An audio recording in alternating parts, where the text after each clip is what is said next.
Pinayos ko nga pala itong gulong ko dahil munti ka na mahulog. Meron kasi kaming ride ngayong araw. Kaya naman tamang pasikat kami sa mga yabab.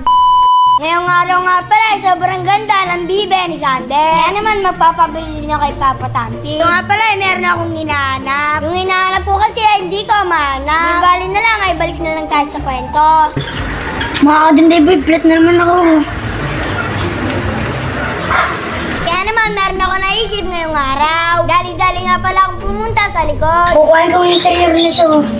Upang kuhanin ng extra kong gulong. Kasi nga pala, ayaw nyo naman bilhin. Siya, 700 na lang yan. So, balik na nga pala tayo sa kwento. Gagamitin ko nga pala muna itong extra ng gulong. Dahil nga pala, para hindi ko nasasakay kay Reddy. Dinala ko na nga rin pala yung isa. Kukuhanin ko kasi dito yung interior. Para hindi na ako bumili. Dito nga pala, ibabaklasin ko na yung plan. So nga lang, hindi ko makita yung 15 ko. Kaya naman, inanap ni Papa Tampi sa lahat ng mga lagayan. Ito na lamang nagpakita kagad kay Papa Tampi. Kaya naman, kinuha niya ito at binigay sa akin. Dito nga pala, sinusubukan ko magbaklas. Grabe, hanggang ngayon ay hindi ko pa rin pala kaya. Kaya naman, pinaubaya ko na nga pala kay Papa Tampi. After that nga pala, nakalas na at kinabit ko na nga pala yung luma. Laki na nga pala lahat ng gulong kay Reddy. Kaya naman, umalis na kami. Kaya naman, tamang papogi dito si Papa Tampi. Dito nga pala kami pupunta sa unang vulcanizing shop. Balik ito'y sarado pa. Kaya naman, tutungo na kami doon sa cabs. After that nga pala, nandito na kami. At tinuro ko nga pala sa manggagawa yung gulong ko.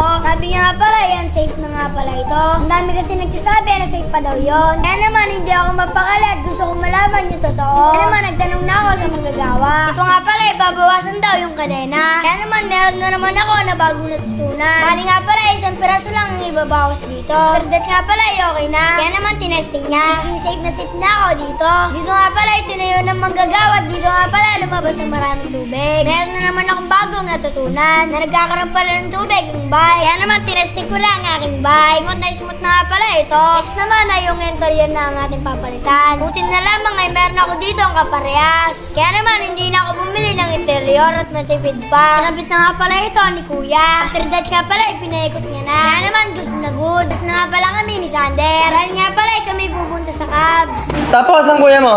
Ang pagbarat. Sa Cubs. Pupuntahan natin guys, sa Cubs.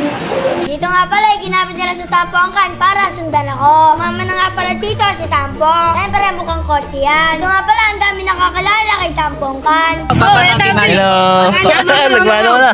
Mano po. Sino Tapi? Mano po? Sa mama ko. Shoutout sa mama ko. Shoutout sa papa ko. Hi guys! Shoutout sa mama ko. Shoutout sa papa. Kaya naman, shoutout natin sila. Mga solid supporter nga pala natin yan. Nakikita nyo nga pala, ako pinakamaliit dito. Siya nga pala, meron ako sa inyong kukwento. Meron nga pala ako dito nakita ang carbon bike. Kaya naman, tamang picture nga pala ako dito. Gusto nga pala siyang gamitin, kaso nga pala, wala si Papa Tampi. Pero sa admin namin, Tupas, mag-bike ka na! Lapit!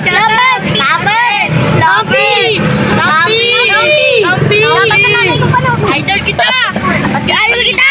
Ito nga pala, tamang ride kami dito. Sobrang sarap talaga pag marami kang kakilala. Yung mga malalaki nga pala, silang gumagabay sa akin. At nagtuturo nga pala sa akin sa mga hindi ko alam. Kaya naman, maraming salamat sa inyo. Ride safe tayo mga katropa. Ito nga pala, tamang skid kami dito. Grabe, ang lulupit talaga ng mga bikers dito. Kaya nga pala, nangastig na. Sabay-sabay nga pala kami dito. Hanggang dito na lang pala ang aking storya. Para bukas ulit.